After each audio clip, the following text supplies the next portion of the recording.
Vem aí o meu primeiro convidado. Vejam lá este pé canhão. O que é que tu defesa, meu? Caramba, Vitor, a bola saiu na velocidade, velho.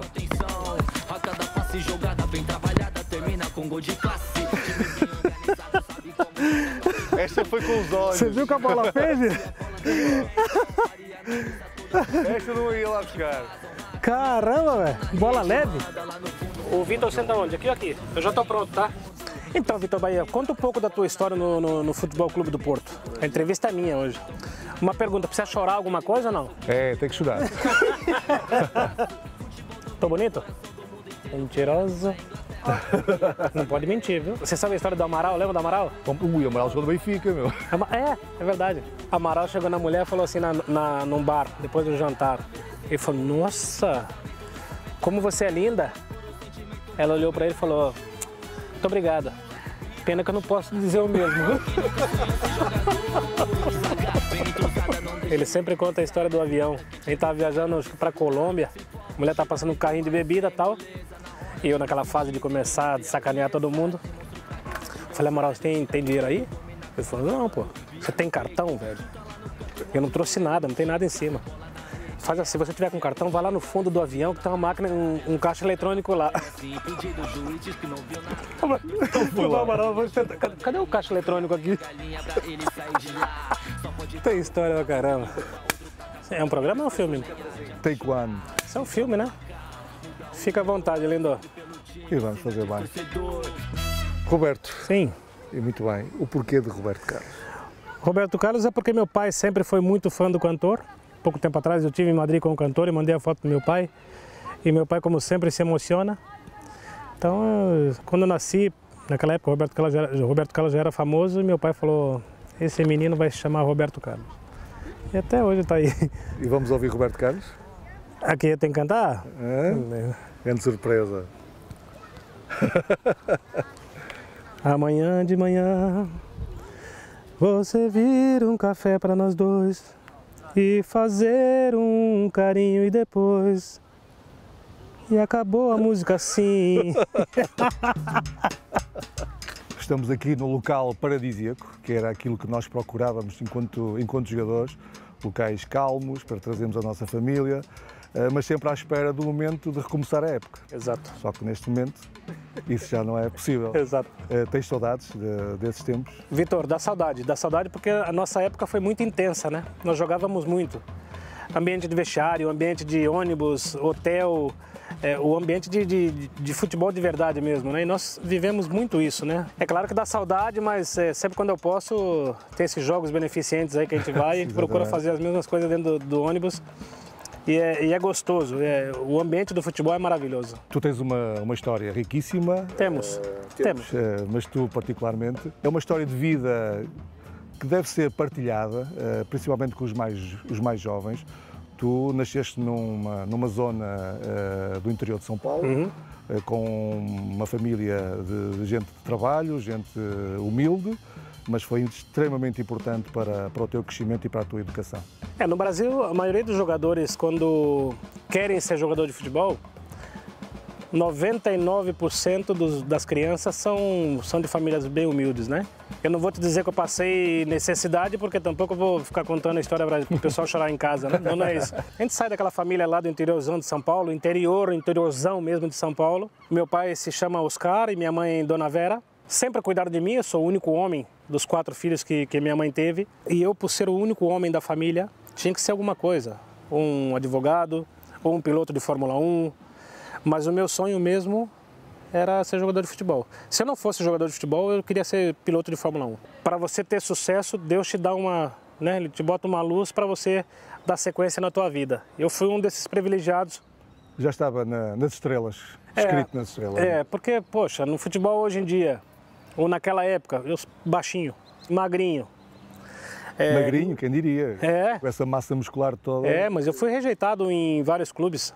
União São João que me aceitou, mas antes de chegar na União São João fui rejeitado pelo meu tamanho. Eu acho que esse crescimento do interior de São Paulo me fez aprender muito. A tua passagem ao início da tua carreira, tens o Atlético e Palmeiras. Olha a história como foi. A União queria me vender, aí eu estava jogando bem lá na União São João, Aí me colocaram 2 semanas para fazer um torneio na Espanha. Eu não vou me lembrar agora o nome da cidade. União São João me emprestou para o Atlético Mineiro. Eu fiz essas 2 semanas com o Atlético, só que o Atlético depois não tinha dinheiro para comprar. O que aconteceu? O presidente do Palmeiras me viu jogando nesse torneio, me tirou do União e me levou para São Paulo. Pagou na época acho que 12 milhões de dólares, alguma coisa assim, e fui para o Palmeiras. Através do Atlético Mineiro foi quando eu fiz a minha aparição europeia. E aí que acabas por vir ao de cima toda a tua qualidade que te permite a aventura europeia. Vitor, a gente nunca sabe onde a gente pode chegar. Não sabia que ele ia falar alguma coisa. Tudo bem, Tudo bem? Então, Tudo. a barriguinha cheia, é? Boas férias. Tchau. Tchau. É legal, pessoal, quando tem esse carinho, né? Nós para ganhar não temos que ser mal criados, não temos que ser aborreceiros. Agora lá dentro, é para ganhar e ponto. Está aqui. Vai dirigindo? Pisa lá. Tá? Frente. Ó. Já está? Marcha ré. Já estamos? Essa é a velocidade máxima desse negócio? Ah, capricha que estás a ser filmado. Ah, não vi a lombada.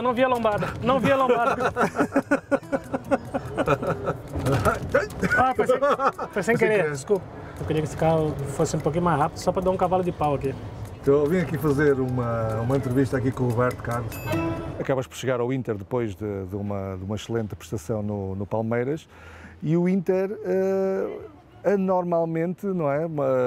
Acabas por ter feito alguns golos, alguns jogos também, mas as coisas não correram bem porque o treinador na altura também tentou fazer de ti atacante, não é? Ao extremo esquerdo e tu, que precisas de espaço, chegou a marcação, tornou-se tudo mais difícil. Jogar de costas como para um zagueiro é muito difícil, né? O problema do Inter foi que nos primeiros 7 jogos eu fiz 7 gols. Excelente. Claro, para mim sim, porque eu venho de um país do futebol. Na Itália era aquele 4-4-2, passou do meio campo, levanta a plaqueta. Sai o número 6 e entra outro central. Ainda bem que não vingou, não vingaste avançado, porque ganhamos o melhor defesa esquerda de sempre do futebol mundial, isso não tenho dúvida absolutamente nenhuma. Mas eu sou muito agradecido à Inter, sabia?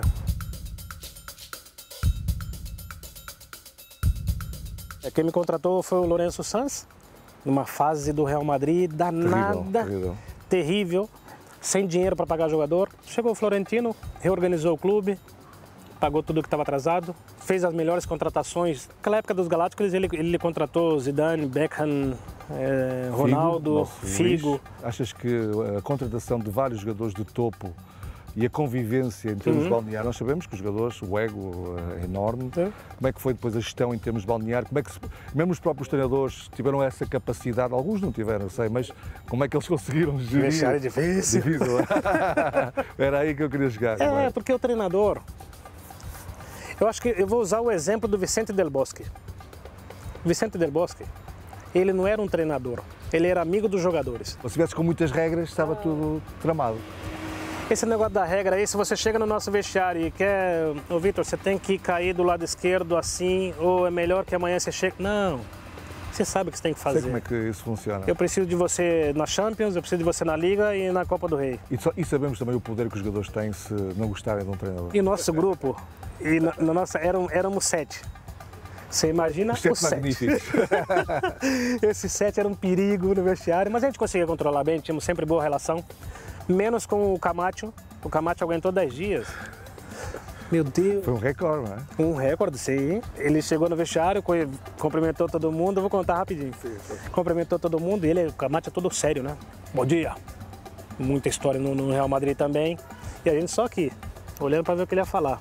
Quero todo mundo amanhã, às 7 da manhã. A gente começou a olhar um pro outro. Às 7? Nós estamos acostumados a treinar às 10h30. Aí fomos conversar com ele, para tentar mudar o horário. Passou a mesma coisa com o Vanderlei Luxemburgo. Depois eu conto também. Nós tínhamos nossos costumes. E alguém chegar e tentar mudar isso? Claro. O Real Madrid ficou há 32 anos sem ganhar a Champions. E essas coisinhas, ele tentou mudar alguma coisa que algum jogador... Eu entendi. A nossa geração é assim, que eu fui campeão da Europa, fomos campeões da Europa a comer chamuças e bolinhos de bacalhau e a beber cerveja na antevéspera dos jogos. E ninguém acreditava que seria alguma vez possível alguém ganhar, ou uma equipa ganhar o que ganhou, e nós ganhamos. Vocês exatamente a mesma... Com o Camacho foi estranho porque foi muito rápida a saída dele. Vanderlei Luxemburgo ficou 6 meses no Real Madrid. No segundo jogo da Liga, nós tínhamos o costume de chegar na concentração, deixar as malas no quarto e antes do jantar tomar a nossa cervejinha e o nosso vinho. E sempre em cima da mesa tinha o vinho. 2 garrafas em cada mesa. E o Vanderlei Luxemburgo, quando ele chegou, eu e o Ronaldo, chegando no professor, falamos, professor, eles têm uns costumes aqui, e o senhor vai ver, mas tenta não mudar não. Vocês já sabiam o que é que não tira o vinho aí? Da mesa e os 20 minutos da cervejinha antes do jantar, porque senão a gente vai ter problema, professor. Tremendo. Aí o que ele fez? Ele tirou primeiro a cerveja. Nós ainda fazíamos isso antes, agora no próprio estágio. É verdade. Tira o chapéu. Sim. Ele tirou primeiro a cerveja e depois tirou as garrafas de vinho. Demorou 3 meses. Porque, infelizmente, o mundo do futebol é pequenininho, as notícias vão chegando na diretoria e tchau. É o nosso ambiente de vestiário. Também tens o Carlos Queiroz. Esse daí foi muito bom com a gente, muito bom. Olha o que ele fez na seleção do Irã. Sim, tem feito um excelente trabalho. Em relação ao Real Madrid, foi pena ter apanhado um grande Futebol do Porto. Fizemos 6... Eu não queria falar sobre isso, mas você lembrou, né? Mas foram 6 meses maravilhosos. Depois foi tudo... Perdemos a temporada em 1 semana. 1 semana... Mas na altura falava-se, não sei se isso é verdade, que cada um tinha a sua agenda para os compromissos publicitários. Era complicado. E nem sequer, por vezes nem apareciam para treinar porque coincidia com... Como é que tu geres? É por causa do vento. O avião demorava para voltar, para decolar, entendeu? Tu sendo treinador e já tens experiência como treinador, como é que geres um Hoje eu fico pensando, Vitor, hoje eu fico pensando como que a gente fazia tanta besteira. Né? É mesmo, não é? Muita coisa. Agora imagina fazermos tudo certinho, onde é que nós chegaríamos? Se calhar não ganhávamos nada. Não ia chegar tão longe, não.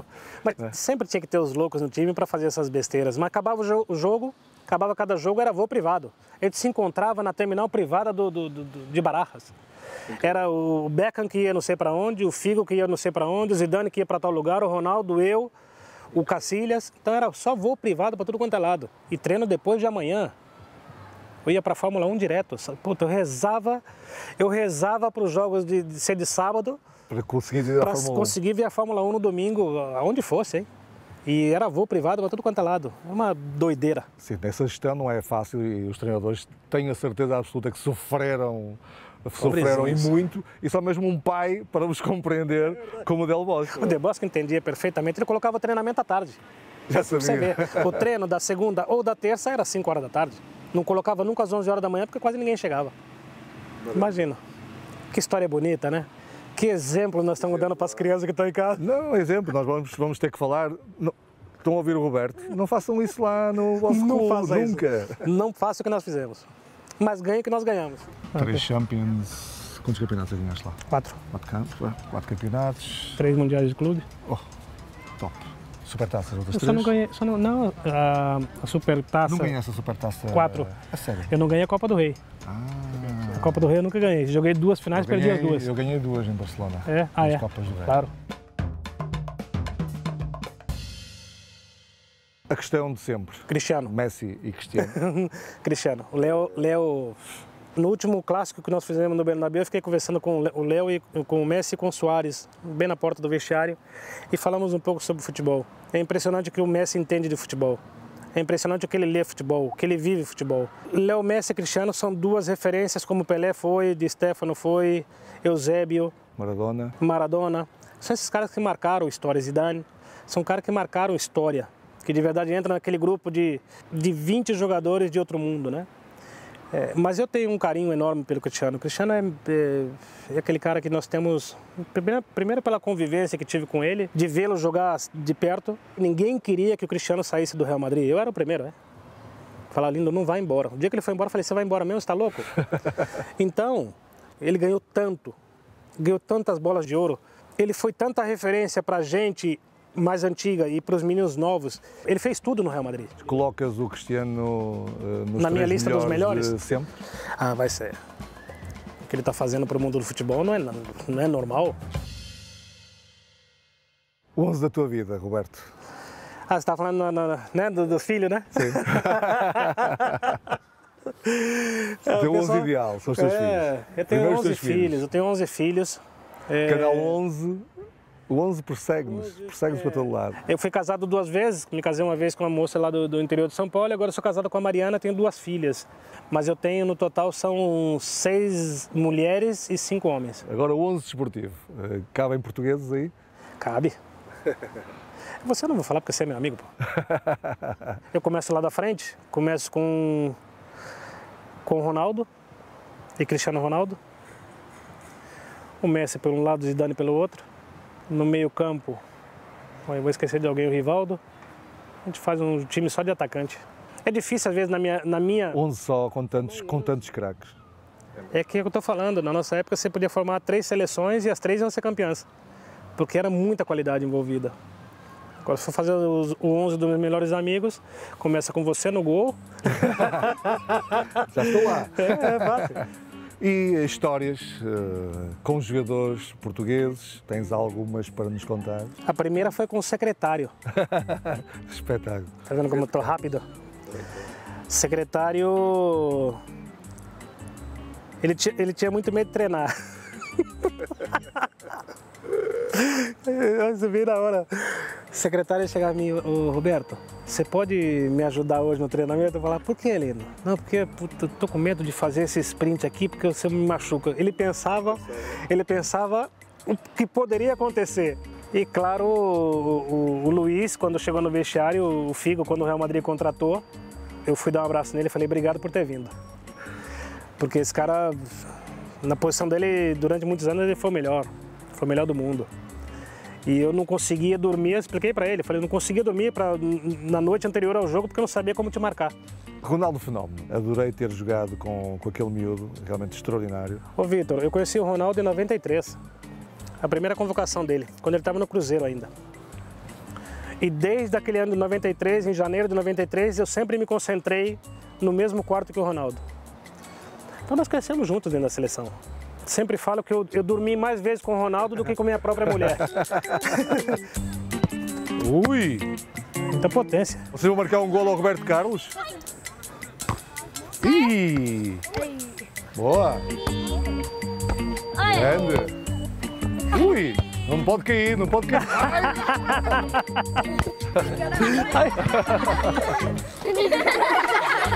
Hã?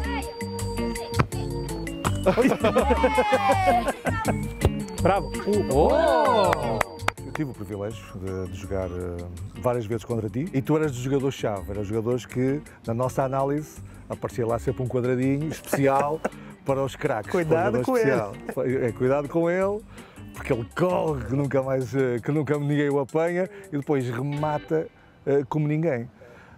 E a forma como tu chutas, que é o denominado 3 dedos, para nós, enquanto guarda-redes, é muito complicado, porque a bola vai no zig e nós vamos no zag. E é isso que eu quero que tu expliques, como é que aprendeste a chutar daquela forma. Isso é treinamento. Eu não vou aqui passar nenhuma informação assim diferente para os meninos mais novos aí, senão os caras vão começar a treinar coisa que não existe. Eu acho que o futebol é o básico.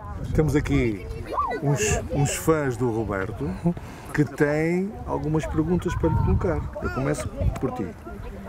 Roberto, qual foi o melhor gol que marcou na sua carreira? O melhor gol, todo mundo fala do mesmo, que é Brasil e França, num torneio que nós fizemos em 97. Todo mundo fala o chute, mas o problema não é a perna esquerda, o problema é o pé de apoio. Então eu coloquei o pé de apoio um pouquinho mais longe da bola que me desse perfeitamente o movimento para pegar com a parte externa. Todo mundo fala, nossa, como que você faz isso? Como que você chuta desse jeito? Eu falo, não. Isso é treinamento, não tem um segredo. E eu era o primeiro a chegar no treinamento e era o último a sair. Colocava a bola lá e ficava por cima da barreira. Lado externo, lado interno. E outra vez, por cima da barreira. Lado interno, lado externo. E isso ia fazendo todo santo dia. O gol foi uma casualidade, que o estádio do Lyon é como se fosse aqui também, com vento, que as bolas já na nossa época pesavam um pouco. Então o jeito que eu bati na bola, com o pé de apoio, do jeito que eu coloquei, o vento conseguiu levar um pouco a bola, porque a bola vai fazendo esse movimento e quando ela bate na trave, ela faz o outro movimento. É uma coisa de louco. Mas eu não sei como eu fiz. Mas bola parada é fácil, porque eu estou vendo onde você está e onde você coloca a barreira. Agora, o gol contra o Tenerife que foi uma coisa que até hoje eu não sei o que eu fiz. Incrível. Porque eu vou correndo para a linha de fundo, né? O gol está lá em cima. e eu vou correndo para a linha de fundo. Eu não sei como que eu fiz para mudar. Ali desafiaste a física. Eu acho que esse gol para mim é o que mais me impressiona. De vez em quando me saía uma. Qual é que foi o extremo mais difícil que já enfrentou? Luiz Figo. Luiz Figo. Esse foi complicado. Jogava muito bem. Qual é a competição de clubes que gostou mais de jogar? A Champions League é a mais difícil e ganhar 3 para mim foi um privilégio. Quer dizer, eu ganhei 3 como jogador e 3 como diretor. Então são 6, eu vou somando tudo. 6 Champions eu tenho. Roberto, estamos a terminar. Falamos naturalmente de futebol. Que é bom, né? Muito bom. E qual é o significado do futebol para ti? Futebol na minha vida é tudo. Eu cresci como homem, cresci como jogador, pessoa, conheci vários idiomas, gente que eu nunca imaginava conhecer, joguei com meus ídolos, joguei contra meus ídolos, ganhei os títulos mais importantes do mundo com o futebol. Então acho que futebol para mim e para você é a mesma coisa. O que o futebol representa na tua vida? Paixão, amor, tudo. Chegou a hora do brinde. Do brinde. Um brinde às tuas origens. De certeza que tens uma história muito interessante para nos contar. Sim. Sobre a cachaça. Porque de domingo o time que eu e meu pai nós jogávamos lá em Cordeirópolis, depois de sair de Garça, era o time de uma fábrica de cachaça. E depois do jogo eu não podia beber na época, hoje eu posso, porque era muito pequenininho. Mas o meu primeiro time, eu jogava junto com meu pai era volantão, meio campo mesmo, e eu jogava pelo lado esquerdo. E fomos campeões uma vez. O time era muito bom, era um final de semana feliz, nesse time da famosa cachaça do interior de São Paulo. Vamos brindar às tuas origens e principalmente aos teus pais. Muito obrigado.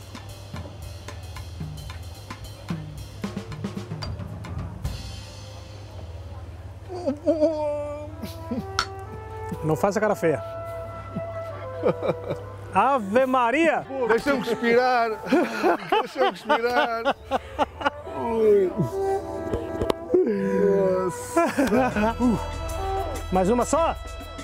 Até eu me arrebentar, né? A hora que você quiser. Olá! Opa! Bateu o tiro de meta, o time parte pro ataque. A bola fica à vontade quando tá no pé do craque. Eu fui no Zig, ela foi no Zag. Se jogada bem trabalhada, termina com gol de classe. Essas bolas fossem sempre assim, né?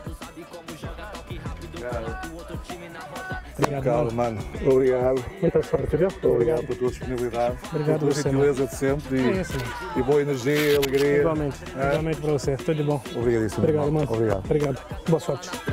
Cartão é vermelho, se comete falta grave.